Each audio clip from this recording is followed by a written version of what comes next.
श्री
भक्ति अमल परमहंस महाराज हमारे मध्य एसे गेছেন এখনই উনি স্টেজে উঠবেন।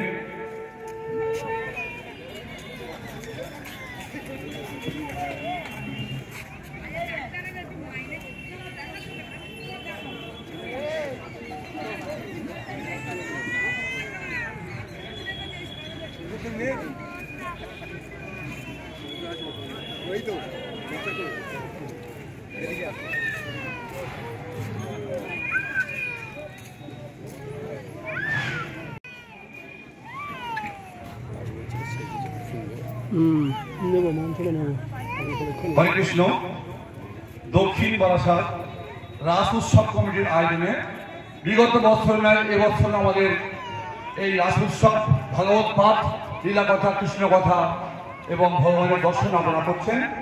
আপনারা আসুন, আমাদের মধ্যে এসে গেছেন নবদ্বীপ শ্রী চৈতন্য সরস্বত মঠের মহারাজ ত্রিদণ্ডী স্বামী শ্রী ভক্তি অমল পরমহংস মহারাজ। উনি এসে গেছেন, এখন উনি পাঠ করবেন, ভাগবত পাঠ করবেন। আপনারা যারা ভক্তিমতী মায়েরা এবং আমাদের ব্রহ্মরা এসেছেন প্রত্যেককে আমার ধন্যবাদ প্রণাম। আমরা এখন শুরু করবো আমাদের অনুষ্ঠান।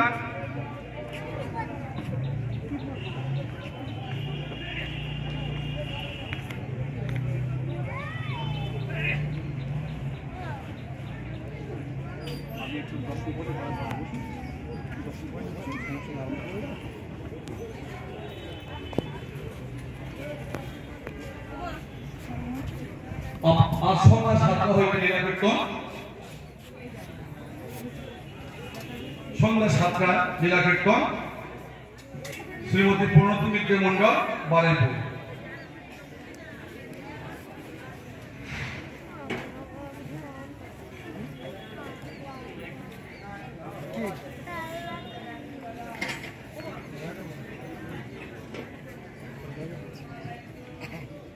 समस्त एलाकार नागरिक बृंद गौर भक्तबृंदকে জানাই আমাদের সাদর আমন্ত্রণ। আপনারা আসুন, আমাদের এই ঐকান্তিক প্রচেষ্টা আমরা হরে কৃষ্ণ রাসোৎসব কমিটি সামান্য নিমিত্ত মাত্র, ভগবানের অসীম করুণা, সেই করুণা জোরে সুদূর নবদ্বীপ থেকে মহারাজ চলে এসেছেন ত্রিদণ্ডী স্বামী শ্রী অমল পরমহংস মহারাজ শ্রী চৈতন্য সরস্বত মঠ নবদ্বীপ। আপনারা মুখ দিয়ে ভগবানের কাছে শুনবেন। আমরা আসন গ্রহণ করুন। হরে কৃষ্ণ।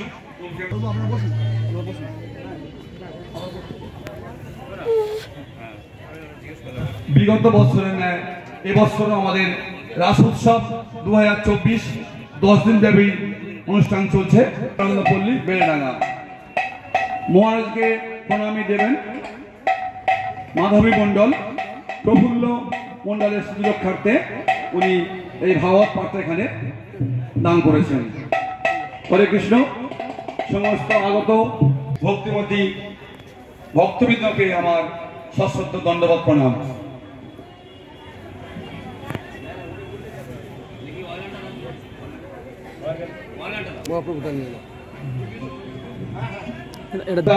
অজিত কয়াল, পলাশ ঘোষ, আপনারা চলে আসুন। গিরিদা আসবে, সুকুমার দাস, আপনারা চলে আসুন।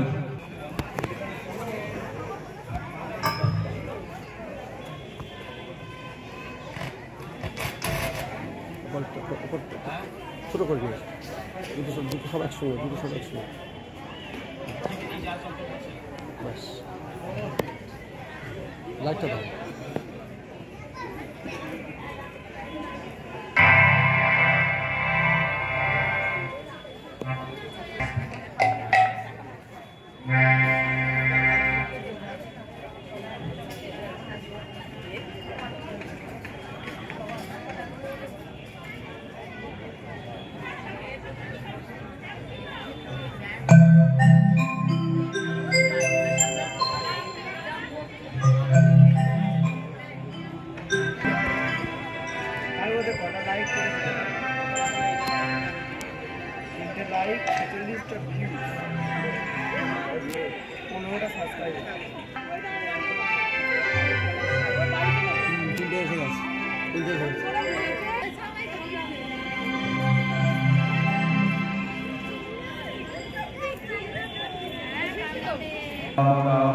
বলা ছিল যে আমি যাবো জয় মহাপ্রভু হরিবোল হরিবোল জয় রাধে জয় রাধেশ্বর জয় রাধেশ্বর হরিবোল জয় রাধে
নিত্যানন্দ প্রভু মহাপ্রভু ব্রজেন্দ্র নন্দন যেই শচীসুত হইল সেই বলরাম হইল নিতাই। ব্রজেন্দ্র নন্দন অর্থাৎ কৃষ্ণ, তিনি এই যুগে এসে গৌরাঙ্গ হয়েছেন, আর সেই নিত্যানন্দ বলরাম তিনি এসে নিত্যানন্দ হয়েছেন। তাই নিত্যানন্দ প্রভু এবং মহাপ্রভু নামেতে একটি ছোট্ট কীর্তন আপনাদের এখন শোনাচ্ছি। মানে আমাদের ব্যবস্থাপনা যারা করেছেন তারা একটু মাঝখানে কীর্তন চেয়েছিলেন, তাই একটু আপনাদের সকলের মনোরঞ্জনের জন্য সেই ভক্তিগীতে একটু শোনাচ্ছি। সেই নিত্যানন্দ প্রভু মহাপ্রভু পরম করুণাময়, তারা জগতে এসেছেন আমাদের উদ্ধারের জন্য, কৃপা করবার জন্য। তাই একটা ছোট কীর্তন আপনাদেরকে একটু শোনাচ্ছি, পরে আবার আমরা হরি কথা বলবো।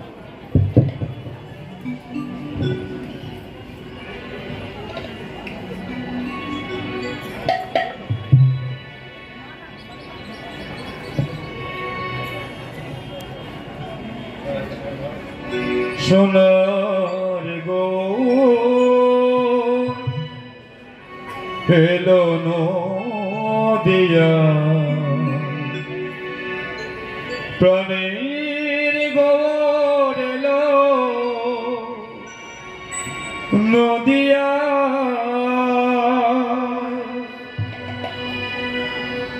সোনার গো এলো নদিয়া প্রাণের গৌর এলো নদিয়া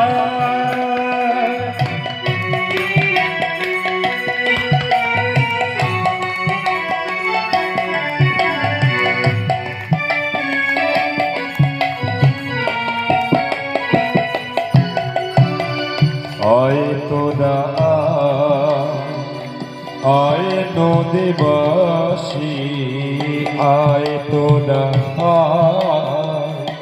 আয় নদীবাসী দেখবি যদি ছুটে আয় দেখবি যদি ছুটে আয় সোনার গৌর এলো নদিয়া প্রাণের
निधि राजन अस्ति एक महान कीर्तनादव कृष्ण मुक्त मध्य परम এই যে কলিযুগে আমরা বাস করছি এই কলিযুগ দোষে ভরপুর পাপেতে ভরপুর এত দোষ এত পাপ এত অন্যায় এত অত্যাচার সত্য ত্রেতা দাপর কোন যুগে ছিল না একমাত্র এই কলিযুগে পাপের সমুদ্র সমুদ্রের দমন পাওয়া যায় না সমুদ্রের কিনারা পাওয়া যায় না গভীরতা জানা যায় না কত জলরাশি আছে কেউ মেপে বলতে পারে না তদ্রূপ এই কলিযুগের এত পাপ এত দোষ এত অন্যায় আর কোন যুগে ছিল না কলি মানে হলো কলহ প্রিয়া কলিযুগ মানে বিপদমান যুগ ঝগড়াঝাটির যুগ মা বাবাই ঝগড়া ভাই বোনের ঝগড়া স্বামী স্ত্রী ঝগড়া নেতা নেতায় নেতায় নেতায় ঝগড়া দেশে দেশে ঝগড়া রাজা প্রজায় ঝগড়া সব কলহ বিবাদ এবং রোগগ্রস্ত হিংসা পরায়ণ অপরায়ণ এইগুলি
মানে অর্থের প্রতি লালসা প্রয়োজন মিটে গেছে, আরো চাই আরো চাই আরো চাই। এই যে লালসা, এটা কলির বসবাস। তাহলে কলি কোথায় কোথায় থাকে? 5টি জায়গাতে কলির বাস। ভালো করে লিখে রাখুন। দুতং পানং স্ত্রীয় সুনা আর হচ্ছে জাতরু, এই 5টি জায়গা। আরেকবার বলছি, দুতক মানে দুতকরা, জুয়া খেলা, পাশা খেলা, গ্যামলিং ইত্যাদি। পানং মানে নেশা, যত রকমের নেশা আছে।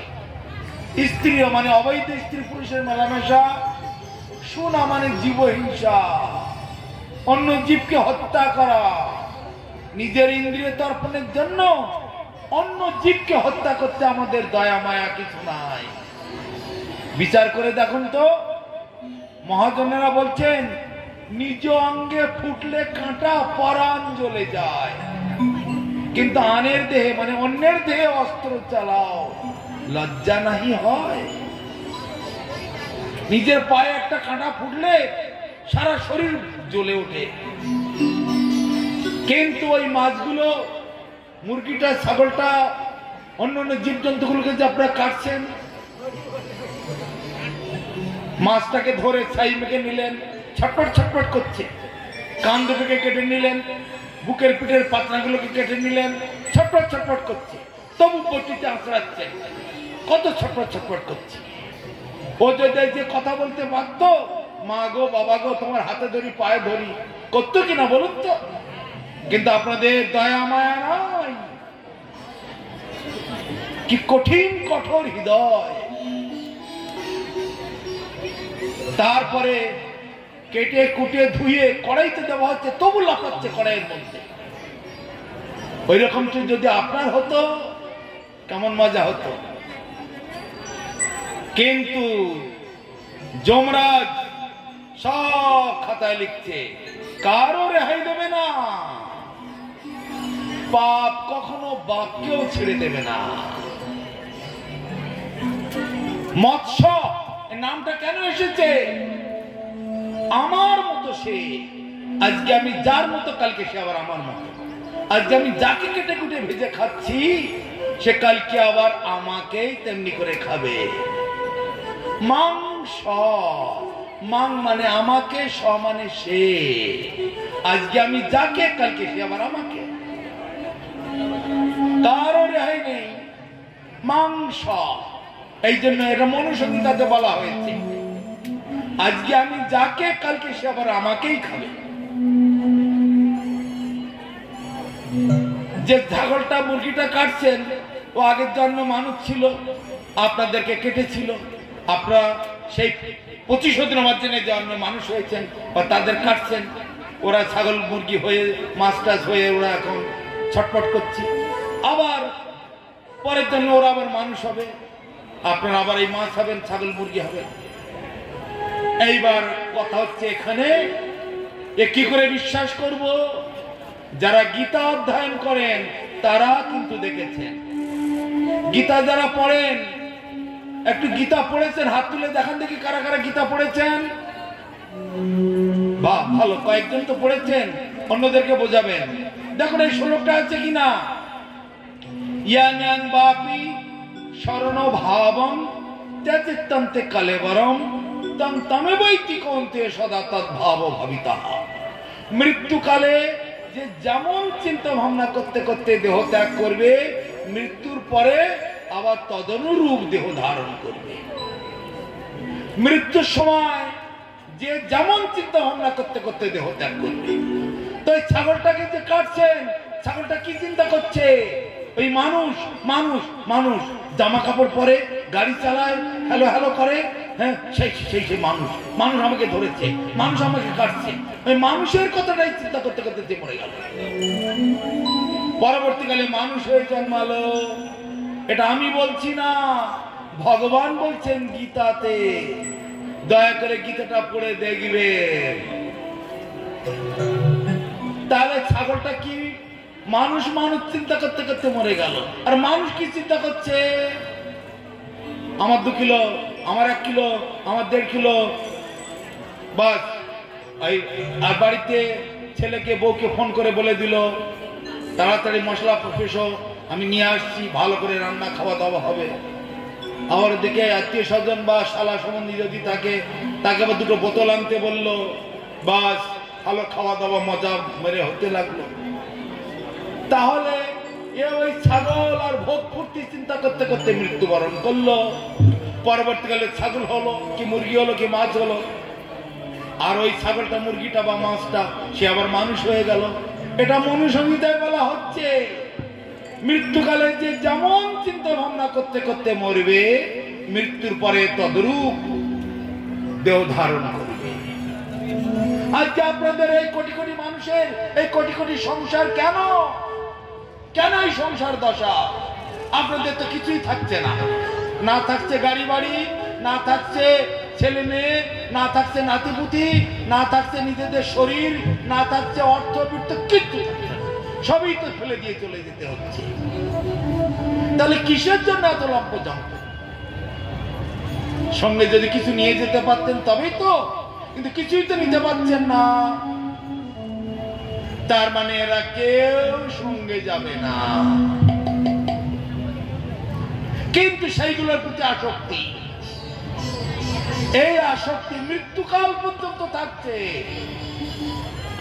মৃত্যুকাল পর্যন্ত ছেলে মেয়ে নাতিপুতি সকলকে নিয়ে এই কথা চিন্তা করতে করতে মরছে।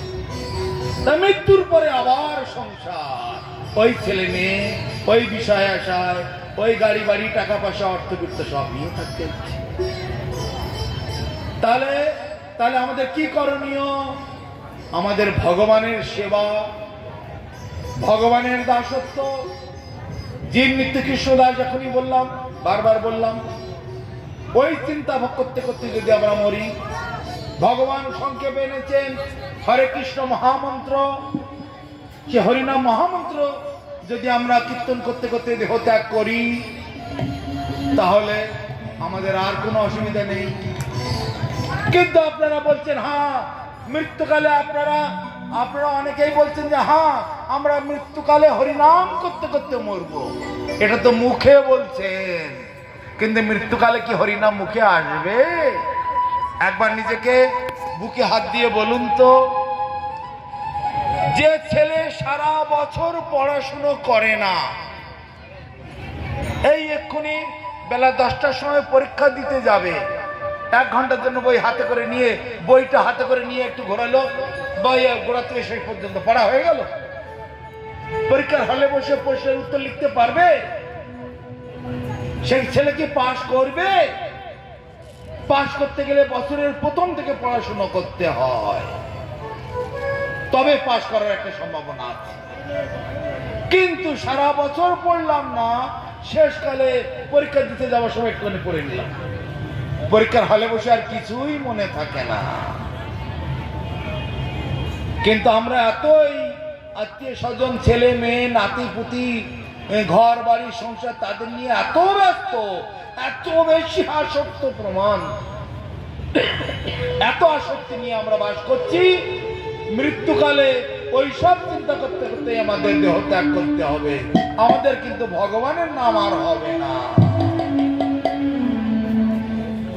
এই কারণে আমাদের এই সংসার, তাই সংসার সংসার করে মিশে গেল কাল, লাভ না হইল কিছু, ঘটিল জঞ্জাল। এই তো আমাদের শেষ গতি। তাই ভগবান বলছেন, মহাপ্রভু সেই জন্য বলছেন, নিত্যানন্দ প্রভু বলছেন, আরে জীব জাগো, জীব জাগো। গোরা চাঁদ বলে, কত নিদ্রা যাও মায়া পিশাচির কোলে, আর কতকাল ঘুমিয়ে থাকবে, এবার ওঠো জাগো। কি জানতে হবে? এখানে 2 রকমের সংসার, একটা ভগবানের সংসার আর একটা মায়ার সংসার। ভগবানের সংসারে ভগবান হচ্ছে মালিক, আমি হলাম তার দাস দাসী। আমার ছেলে মেয়ে, আমার স্ত্রী, আমার ভাই বন্ধু, এরা সবাই ভগবানের দাস দাসী। আর মায়ার সংসারে আমি মালিক, আমি কর্তা, আমার বাড়ি, আমার ঘর, আমি কষ্ট করে করেছি, এই অহংকার। তাহলে একটা ত্যাগের সংসার, সেবার সংসার, আর একটা অহংকারের সংসার, এই দুই রকমের সংসার জগতে। যারা বৈষ্ণব হয়েছেন, হরিনাম করছেন, তারা কি করছেন? তারা যা কিছু কাজ করছেন ভগবানের উদ্দেশ্যে করছেন, যা কিছু বাজার থেকে কিনে আনছেন ভগবানের সেবার জন্য, যা কিছু রন্ধন করছেন ঠাকুরকে ভোগ দিচ্ছেন, দিয়ে প্রসাদ সেবা করছেন। আর যারা মায়ার সংসার করছেন, যা কিছু আয় করছেন আমার জন্য, আমার ছেলে মেয়ের জন্য, একতলা, দুতলা, তিনতলা, চারতলা কত কিছু করছেন, একটা গাড়ি, দুটো গাড়ি, তিনটে গাড়ি, আরো কত ভোগের জন্য। যা কিনে কেটে আনছেন নিজেদের জন্য, যা রান্না করছেন নিজেদের সুখের জন্য, ভোগের জন্য, যা খাচ্ছেন নিজেদের জন্য। ভগবানের ভোগ টোক দেবো সব কিছু বুঝি না। তাদের ফল কি হবে? যেমন করতে করতে দেহ ত্যাগ করবে সেরকমই আবার পাবেন। আর যারা ভক্তিময় সংসার করেছেন, ভজনময় জীবন যাপন করেছেন, ভজিতে ভজিতে সময় আসিলে এ দেহ ছাড়িয়া দিব। হরি ভজন করতে করতে এইভাবে কৃষ্ণ সংসার। তাহলে দুই রকমের সংসার, একটা কৃষ্ণ সংসার আর একটা মায়ার সংসার। মায়ার সংসারটাকে পরিবর্তন করে কৃষ্ণের সংসার বানাতে হবে। আপনাদের সংসার ছেড়ে, ছেলে মেয়ে ছেড়ে, কাজকর্ম বিষয় আসায়, চাষবাস, দোকানদারি সব ছেড়ে ছুড়ে চলে যেতে বলছি না। যে যেখানে আছেন শাস্ত্র বলছে সবাই সেখানে থাকো, শুধু বিচারটাকে পাল্টাতে হবে। বিচার পাল্টালে সব পাল্টে গেল। আমাদের যে চিন্তা ভাবনা, আমাদের যে উদ্দেশ্য, সেইটাকে পরিবর্তন করতে হবে। কেননা আমরা আমাদের আসল স্বরূপ হারিয়ে ফেলেছি। আমরা হলাম ভগবানের দাস দাসী, যা কিছু করবো ভগবানের জন্য। এই সমস্ত বিশ্ব ব্রহ্মাণ্ড ভগবানের লীলাস্থলী।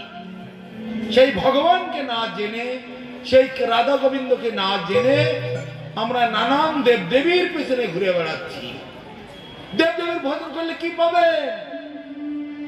হবে না, কিছু পাওয়া যাবে না।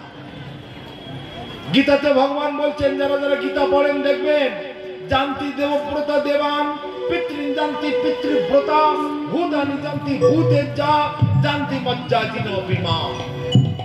এইসব দেবতা জাতি যায় দেবলোকে, পিতৃলোক উপাসক যায় পিতৃলোকে, ভূতলোক উপাসক ভূতলোকে যায়, আর আমাকে ভজন করে আমাকেই পায়। এটাই ভগবান বলছেন, যারা আমার ভজনা করবে তারা আমাকে পাবে, যারা দেবদেবীর ভজনা করবে তারা দেবদেবীর লোকে চলে যাবে, যারা এই মনুষ্য লোকের ভজনা করছেন মনুষ্য লোকে যাবে, যারা পিতৃপুরুষের ভজনা করছেন তারা পিতৃপুরুষের লোকে চলে যাবে। এইভাবেতে reaction, action, reaction, action, reaction. যারা একটু লেখাপড়া জানেন, কথাটা আশা করি শুনেছেন।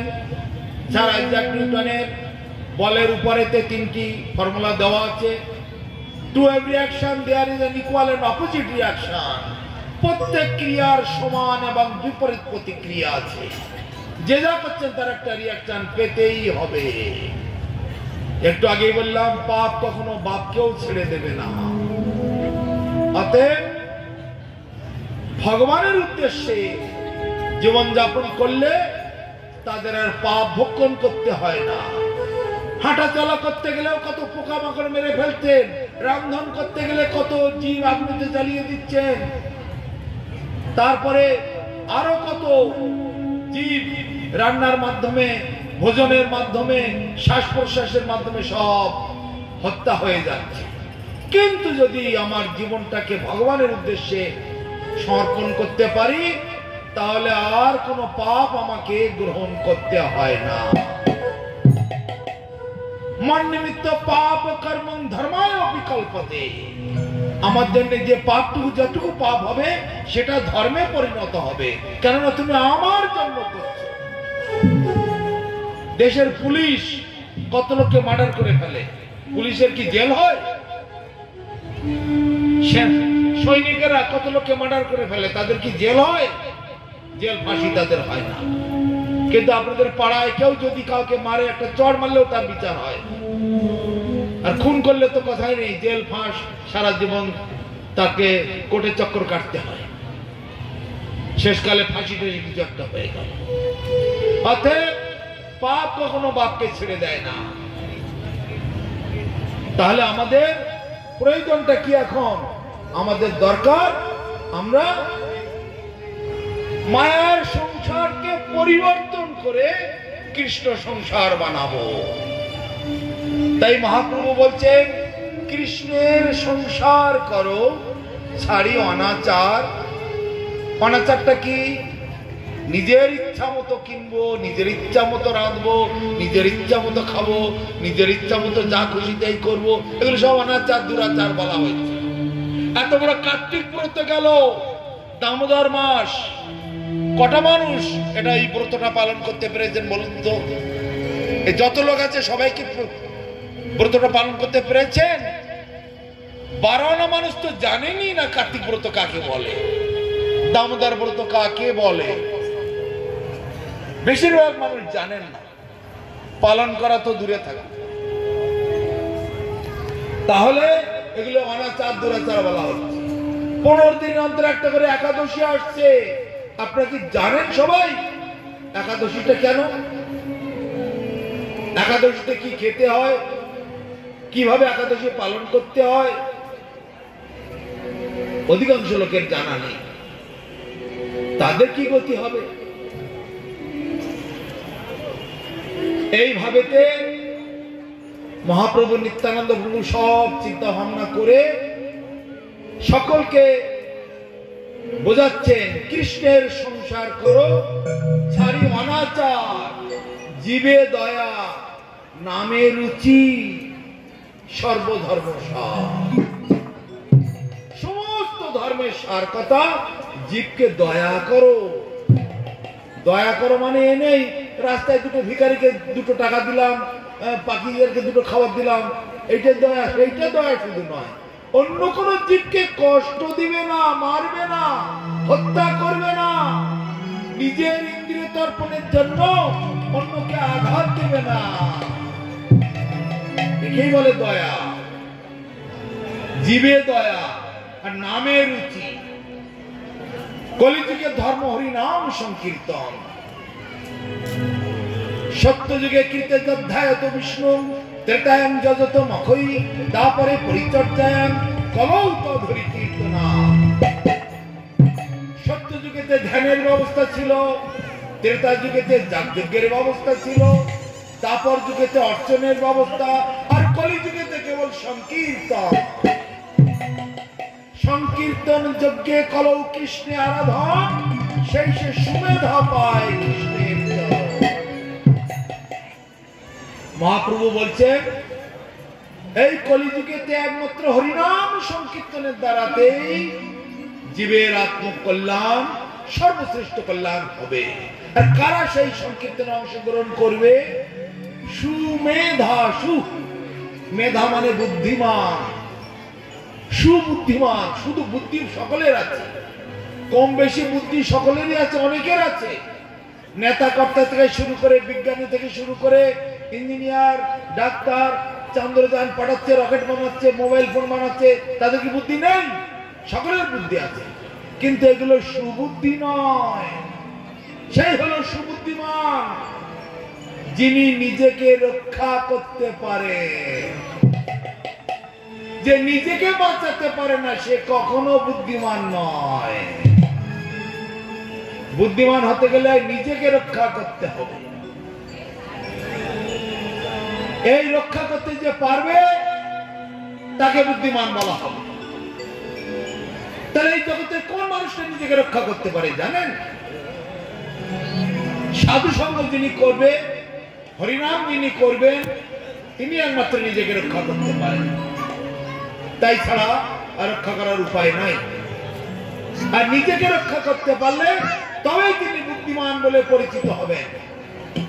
তা ভিন্ন আর বুদ্ধিমানের কোন পরিচয় এখানে দেখা যায় না। বড় দোকান করতে পারলে, বড় বাড়ি করতে পারলে, বড় বাড়িতে বিয়ে হলে পাড়ার লোকেরা কি বলে, তোর কত ভাগ্য ভালো রে, হ্যাঁ বড় কোটিপতি লোকের বাড়িতে বিয়ে হয়েছে, হ্যাঁ গাড়ি দিয়েছে, 10 লাখ টাকা দিয়েছে, কত ভাগ্যবান। কোটি কোটি টাকা হলে কি ভাগ্যবান নয়? তারা আদৌ ভাগ্যবান নয়।